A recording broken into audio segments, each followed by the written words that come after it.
Facilities that make this program possible are provided by the City of Highland Park. Programs are produced independently by members of the community. The City of Highland Park is not affiliated with the following program or the producers of public access programming and is not responsible for the content. The following program does not reflect the opinions of the City of Highland Park.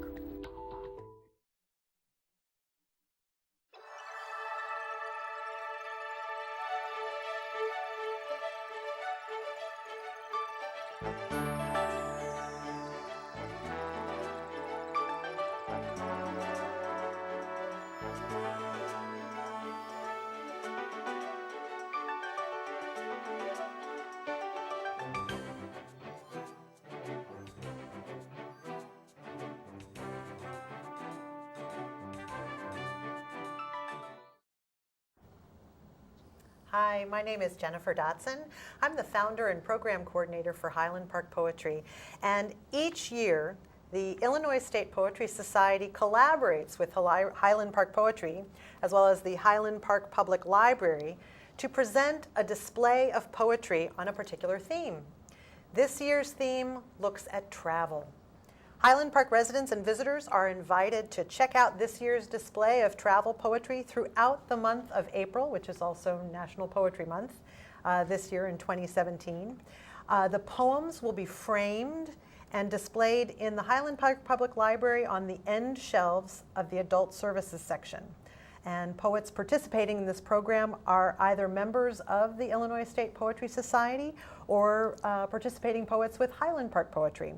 My guests today are Susan T. Moss, president of the Illinois State Poetry Society, and published poet Marjorie Skelly, whose idea it was to have this program. So thank you, Marjorie. We appreciate that. I'm going to start with Susan. As brief introduction, Susan T. Moss is the author of 2 poetry books, Keep Movin' Till the Music Stops and In From the Dark. She's a former English teacher, now in her 3rd term as president of the Illinois State Poetry Society. She also serves as vice president of the Poetry Club of Chicago and is a member of Poets and Patrons. Her work has appeared in several journals and anthologies, including Caduceus, Vermont Literary Review, After Hours, Siftings from the Clearing, Seeding the Snow, Wisconsin Fellowship of Poets, among others. She holds an MA in English from Middlebury College, Breadloaf School of English, and a BA in teaching of English from the University of Illinois.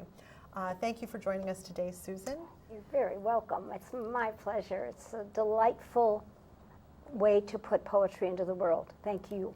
Excellent. Well, tell me a little bit about the genesis of this library display program that Illinois Poetry Society started. Well, you know, it started several years ago, and honestly, I'm not sure who in our society had first started doing this, but it started to catch on, and as we developed more chapter meetings and really got our group off to a more complex style of operating, we started going out to more libraries.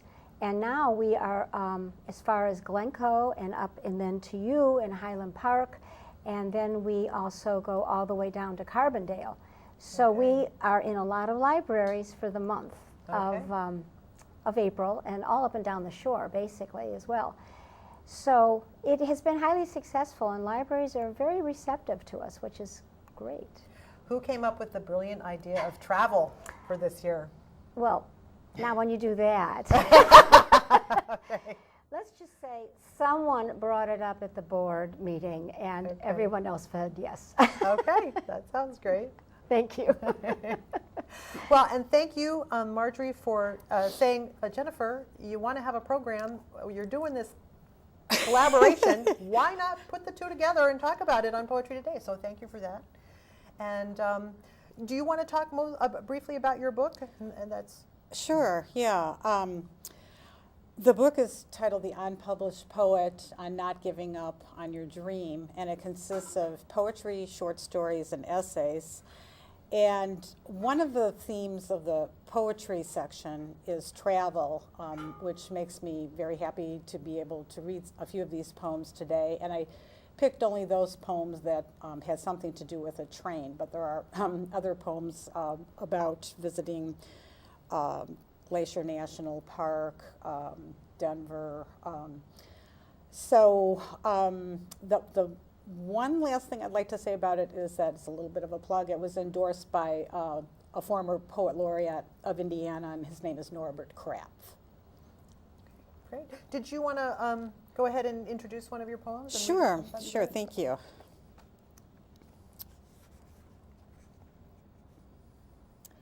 The title of the poem is Little Girl Boards the Train. I wait for the train to come into my very own station, the beginning of spring flowering, the cure for my impatience. Then the deafening stroke of my father's hands placed firmly on both my shoulders, announcing, no, too late, train left station, put the tears back in your eyes. But I soon learned to glisten onwards, see past the narrow geography of daughter. I learn waiting at stations until my time comes, and no one can stop me from traveling down the route I knew I would take all along. Broad, aimless, laughing away directions. I will not be the tossed away weed, and the train will not move on without me. Yes, the exquisite flower of train meeting track at night when no one is looking carries me into the glittering dawn of my journey. Very cool. Thank you. Very cool. What about train travel really speaks to you? I mean, it sounds like you Yeah. started having a relationship with trains at an early age. Actually, in some ways I did. My father used to work, I cannot remember the name of if it was, which railroad it was, but I sensed very early on in life that he loved trains. And every time I was on a train, it just felt so special to me, and nowhere near as special as the few times I've been on a plane. I feel as though a train overall has more soul than a plane, because you're traveling over the land and you see more. And with a plane, it's too much focus, I think, about I start here and I end here, and I don't see very much, in between. Sure. Yeah. Susan, you are also published, and you brought your book as well. Do you want to talk about that for a moment? Sure, thank you. This book came out in 2004, and it is a lot about memory and personal inner journeys. And I worked on it a fair amount when I was at a writer's residency in Vermont, and a lot of it came together there. And now, interestingly, it just is coincidental, I'm working on my third book, which is about travel and journey, the concept of both. So some of the poems I'll be reading today are really what will appear at some point in that third book. All right. Well, can you give us a sneak preview? Sure. Heading west. We don't have to remember every pink-bottom cloud, what catapults or slithers in our direction, just as waves forget they snarl into white-lipped rollers that hurl toward the beach or softly sweep the shore. It's in the doing, every inch inhaled, every mile exhaled, the impervious sun blazing farewell to Nebraska corn stubble, stippling farms until spring's greening, lone red-tailed hawks, sprawling pastures grazed by meaty Herefords. All those treeless towns, weathered cafes, and dusty ranches add up to people's lives barely glimpsed from speeding cars, with travelers who can only imagine 19th century pioneers heaving wagons or Pony Express riders hell-bent for California. Remote fields flatten toward the horizon, cradled by mountains with peaks lost in clouds and time.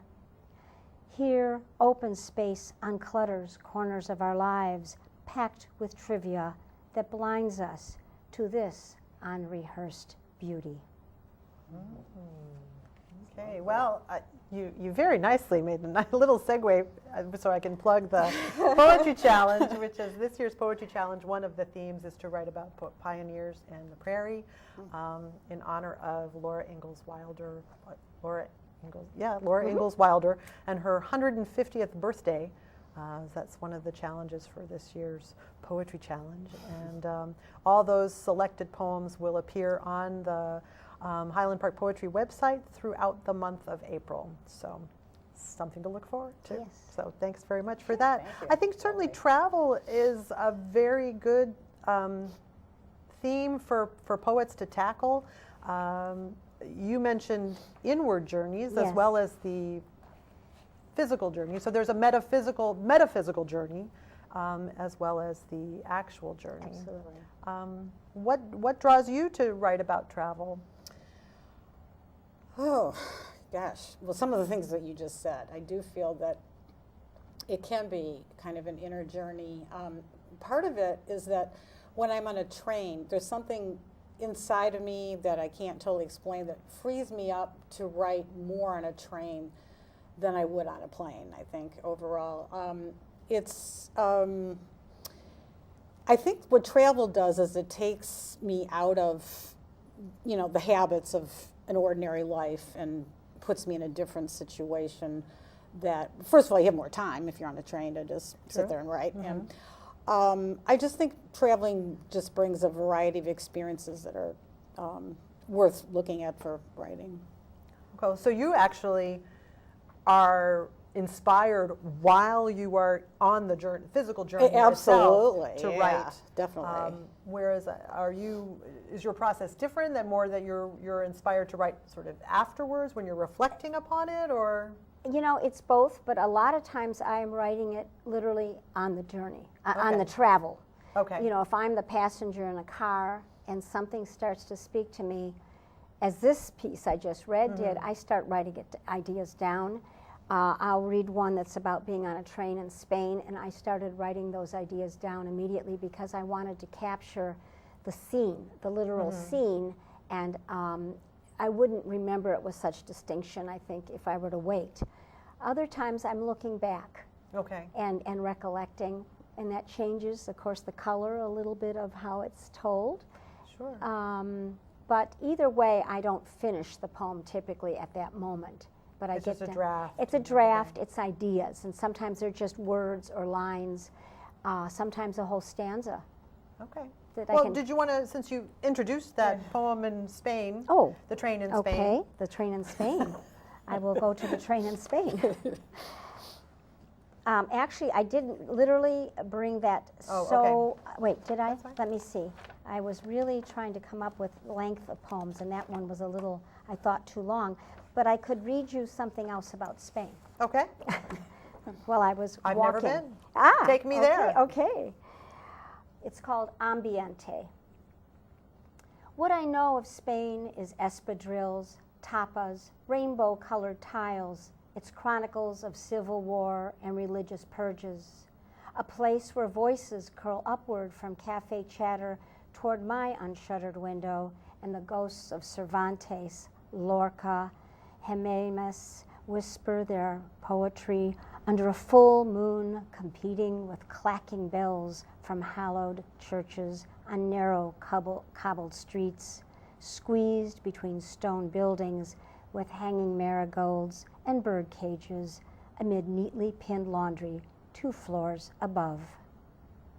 I also know of Miraut's quest for perfection with the fewest brushstrokes, Goya's black paintings, flamenco clap, stomp, and strom, ripening oranges scenting the mesquita of Cordoba, Barcelona's salt air and seduction of Rio Tinto, sipped in 12th century walled cities like Hondarribia or Granada, where the Alhambra looms over the Albayzín, its dark rooms weaving into more rooms with corners of intrigue and hidden spaces, inscrutable like my dreams. Wow, well, that's like a travelogue right there. The greatest hits of what you need to see when you're in Spain. Maybe to that area. And you know what? Forgive me, I realized you provided me with a fabulous bio Oh, statement. I and didn't then even I just notice sort it. of launched into That's this okay. without even formally introducing you That's to all our right. audience. So let me just briefly Sure. introduce you.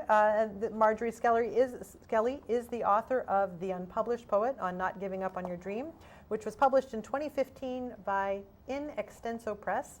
She's won first place awards from both poets and patrons and the Joanne Hirschfield Poetry Memorial Contest.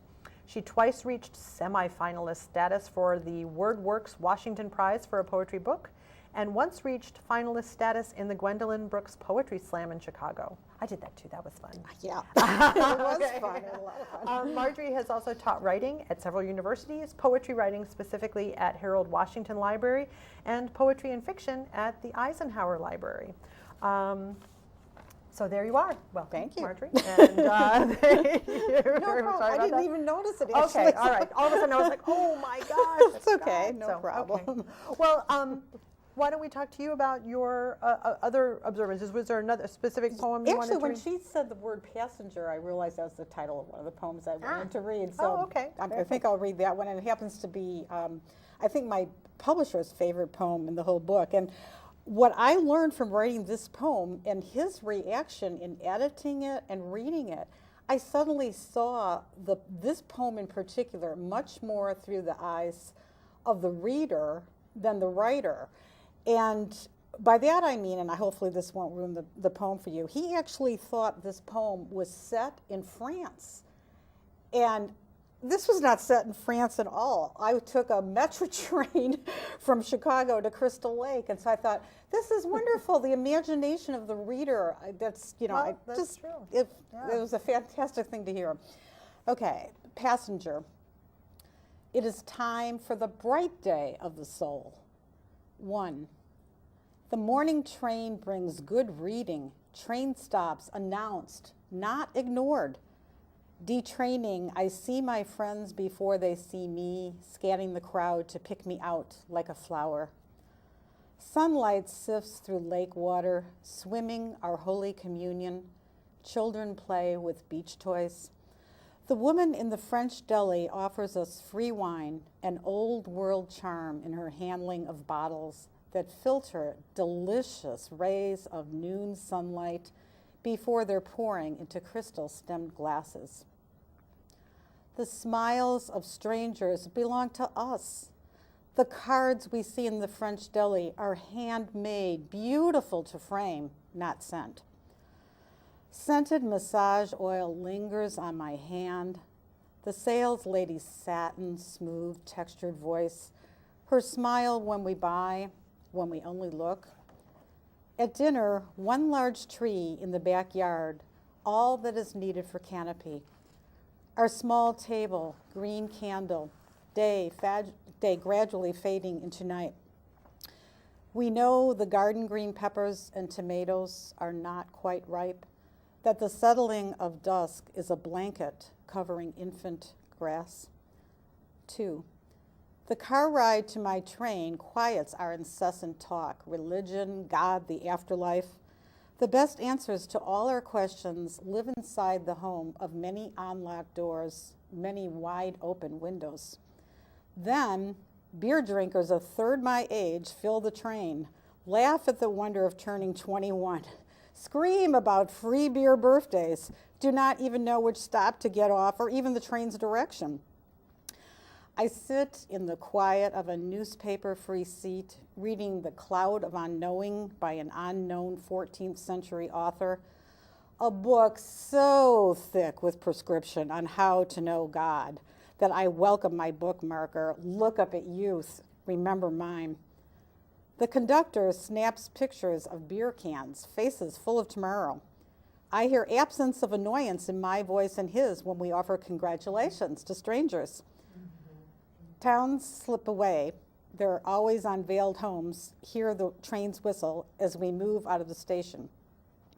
I know no one will meet me as I detrain. Know that I will move into midnight alone, lose my direction, yearn for its return. cross over tracks and look both ways.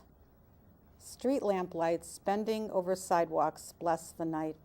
Summer wind sifts through trees, cools my face. It is the right time. And that's dedicated to Stan and Mary Parent. Oh, okay. All right. Well, I think part of the thing is that maybe when we're traveling, we're really, our senses for observation are being engaged because it's not our normal circumstances, so we're maybe not blind to what's around us. We're seeing things in a new way, especially if it's a new environment or a new experience, like the arrival of those beer drinking 21-year-olds in your train car. I know. It was really funny at the time. Okay. I mean, any thoughts about that? Well, it's interesting because I think there's a fine line between writing a travel log and then bringing something of yourself to wherever you are, if you're going to record it as a poem. Right. So I think it's important to make sense of yourself in that setting. What does it connect with? How do you connect, not just with the setting, but what does the setting allow you to move to in some more esoteric, perhaps metaphysical way? This is how I approach it. So even if I'm just going down the road through the West, what does that mean to me when I then compose the poem? Just to tell you I'm driving down the highway is nice, but there are plenty of books written on the subject. How does it change you? How does it change me? What does it say to me that might open up the poem, perhaps, to someone else who would have sees it in a new way? What did I seen in a new way? Okay. And so whether I'm hiking or wherever, I tend to think to myself, what else can I bring to the place I'm in? Okay. All right. Do you have another example to Yes, share? I have another. This one is about hiking in Maine. Katahdin, Mount Katahdin, which is the highest mountain in Maine. And how high is that? Oh, well, see, if anyone's really paying attention, they're going to say, oh, she's so off on this. I don't know, it felt like about 25,000 feet up, but it wasn't. It's probably, it's over 10. Okay. I believe it's over 10. All right. Please, nobody quote me.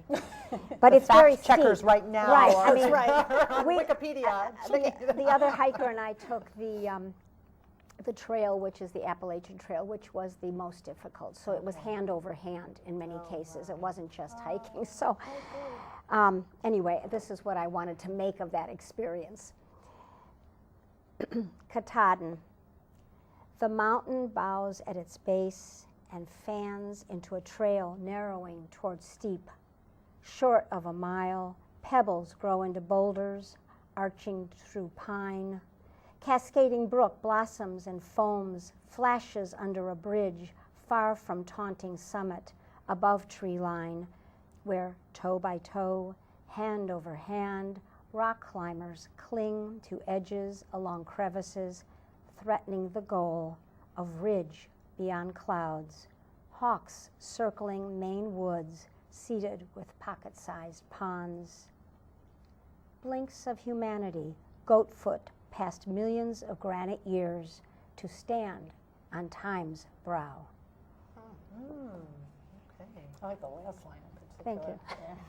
Yeah. Well, so we've seen a variety of travel from you: the road trip, the European trip, and now the hand over hand. I'm glad that it was a hawk and not a vulture that was coming to get you if you managed to fall off the thought had crossed my mind. Yes. Right. That would have been very dark Yes. travel poetry. Yes, But, yes. do you have another travel poem that you wanted to share? This is kind of creepy, but it's short. Okay. Night train east of Denver. Lightning leaves the Rockies, ignites new sky. Its insomniac bolts strike silver pillow clouds. Free fireworks for restless travelers. The mile-high city recedes into black ink sky. Train begins its slow descent not yet wanting the pull of gravity to prairie flatlands. How striking our cocoon safety. This lullaby of wheels delivers each inch of track for us to savor. Telephone wires and the industrial night roll past us, a reel from an old silent movie. The train's engineer plays the horn, a soft light glowing inside our veins. Each passing house, each lonely car driver on deserted roads, a target for flickering celestial devils who know not why they strike a match at sleeping stars as we crawl in peace to lower land. And just one interesting thing about this is when I was in Galena, or rather Galesburg with my husband, we were in an art gallery, and I saw a picture that looked exactly like this poem, and I got in touch with the photographer, and we talked by email, and he agreed, and it was like this moment of synchronicity that was fantastic. That is nice. Wow. So you mean It was fun. that had been outside of Denver when he took or was? The photograph he took was not necessarily of Denver, but what he caught was the lightning and the movement, and it was just. I mean, when I saw the picture, I literally did I was stunned. It was like I felt like there was somebody out there reading the inside of my soul. And then when we did just a few emails, and he had the same experience when I sent him the poem. So that was really neat. That is Yeah. That's great. Yeah. What other? Well, with the display, are you? What type of variety of poems do you receive? Oh, it really is a variety. I mean, it will be. I mean, we'll put in the ones that are not so long that nobody can stand there and read them, but they will be and have been the ones I've noticed so far. Are really about all kinds of different places. I mean, from taking car trips to driving somewhere local, but it's still a travel. It's still moving from one place to another, foot, plane, boat. Okay.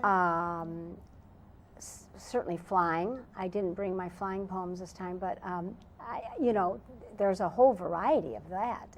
I did, one of the poems that I did receive, was more of a metaphysical or metaphorical one, where the person was saying that the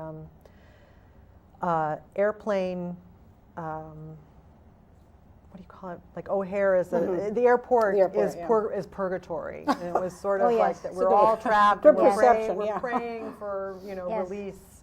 I wrote one about that. Only I gave everybody, their diamonds, the tiaras get to come up, and then you go through all the gemstones, and then it's finally your turn to be called to go through.